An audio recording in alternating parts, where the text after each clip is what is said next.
ఏ ప్రాంతాల మధ్య విభేదాలు కాదు, అన్ని ప్రాంతాలు బాగుండాలి. మీరు తీసుకుంటున్నారు 8 టీఎంసీలు, మేము 3 టీఎంసీలు మాకు ఆ లెవెల్లో తీసుకోగలిగితే మా రైతులకు కూడా ఉపయోగకరంగా ఉంటుంది అని అంటే దాన్ని కూడా తాకట్టు పెట్టేశాడు అని అంటే ఈయన ఏమనాలి? ఒక రాష్ట్ర ముఖ్యమంత్రిగా ఉంటూ ఈ రాష్ట్ర ప్రయోజనాలను కాపాడాల్సింది పోయి ఈ రాష్ట్రానికి ఇంకా మేలు చేయాలంటే ఆలోచనతో పోవాల్సింది పోనిచ్చి 3 టీఎంసీలకు పెట్టారు రాయలసీమ లిఫ్ట్, 3 కాదు ఇంకొకటి 2 టీఎంసీలు పెంచేదానికి అవకాశం ఉంటే చూడండి అనేటువంటి ఆదేశాలు ఇవ్వాల్సినట్టు ఈ ముఖ్యమంత్రి అసలు ఆ ప్రాజెక్టే అవసరం లేదు. ఎందుకు అది అవసరం? 832 అడుగులకు చేరేటప్పటికి 32 టీఎంసీలే శ్రీశైలంలో ఉంటాయి. దాంట్లో 11 టీఎంసీలు తెలంగాణకు పోతే మనకుండా 22 టీఎంసీలే కదా అని అవగాహన లేకుండా హేళనగా మాట్లాడుతున్నాడు.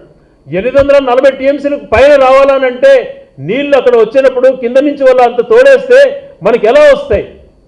నేను ఒక పెద్ద మనిషి ఒక చిన్న ఎగ్జాంపుల్ చెప్పాడు రైతులకు అర్థమయ్యే విధంగా. ఒక కుండ ఉంటుంది, కుండ నుంచి నీళ్లు తీసుకోవాలంటే మనం ఒక కుండకు అర్ధ భాగం పైలో ఒక కుళాయి పెడతాం.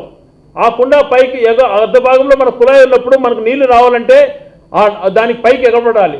కానీ పెద్ద మనిషి తెలంగాణలో కిందనే కుళాయి పెట్టేసి వాళ్ళే తోడేసుకుంటే మనకి ఎప్పుడు వస్తాయి పైకి? ఒక్కసారి ఆలోచన చేయండి. ఇదే జరుగుతోంది శ్రీశైలంలో.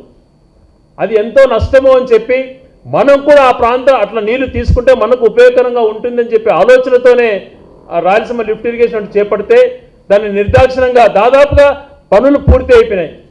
1000 కోట్ల పైగా దాన్ని ఖర్చు పెట్టడం జరిగింది. ఇంకా మోటార్స్ బిగించాల్సినటువంటి సిచ్యువేషన్లో ఆ ప్రాజెక్టు వద్దు అని చెప్పి అంతకుముందు ఇండైరెక్ట్గా ఏమంటున్నాడు, ఎన్విరాన్మెంటల్ క్లియరెన్స్ రాదు అన్నటువంటి రాలేదు, ఎన్జిటి నుంచి దానికి స్టే వచ్చింది అని చెప్పి మాట్లాడి పెద్ద మనిషి వాస్తవాలు అసెంబ్లీలో రేవంత్ రెడ్డి బయట పెట్టారు.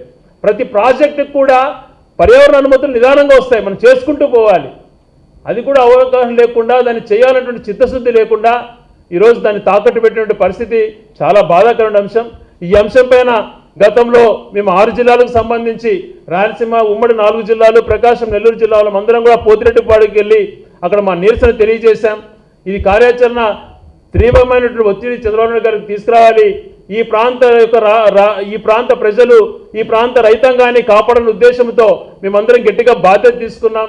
అందరం కలిసి చిత్తశుద్ధితో పోరాటం చేయాలని చెప్పి గౌరవ పెద్దలు అందరితో కూడా కలిసి ప్రతి జిల్లాలో కూడా కార్యాచరణ తయారు చేసుకొని నెక్స్ట్ మీటింగ్ 1వ తేదీన కడపలో కూడా మొత్తం 6 జిల్లాలకు సంబంధించినటువంటి అందరితో కూడా పెద్ద మనుషులతో అందరితో కూడా మాట్లాడి భవిష్యత్ కార్యాచరణ ఏ రకంగా ఉండాలి, దీన్ని ఏ రకమైన ఒత్తిడి తీసుకొచ్చి చంద్రబాబు గారికి అవగాహన కల్పించాలి, ఆయన చేసినటువంటి మోసాన్ని ప్రజలకు వివరించి రాబో రోజులలో ఏ రకమైన పోరాటం చేయాలనేటువంటిది కార్యాచరణ ఆ రోజు దాన్ని చేయడానికి మేమందరం కూడా నిర్ణయించుకున్నాం. కాబట్టి ఇది ఎంత ముఖ్యమో అన్నటువంటిది వివరించడానికి ఇక్కడ ఈ రైతాంగానికి అందరికీ కూడా గ్రౌండ్ లెవెల్లో భవిష్యత్తులో ఇది మేము గట్టి పోరాటం చేస్తాం.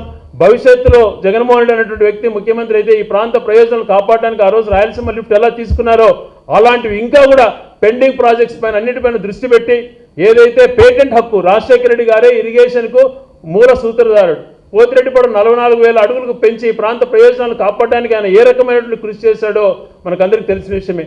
అదే బాటలో నడుచుకుంటూ ఈ ప్రాంతానికి శాశ్వతంగా ఏ ఒక్కరు అడ్డంకులు సృష్టించకుండా ఏ పంటకు అంతరాయం కలగకుండా భవిష్యత్తులో చేయాలనే ఆలోచనతోనే ఈ పోరాటానికి మేమందరం కూడా శ్రీకారం చుట్టడం జరిగింది.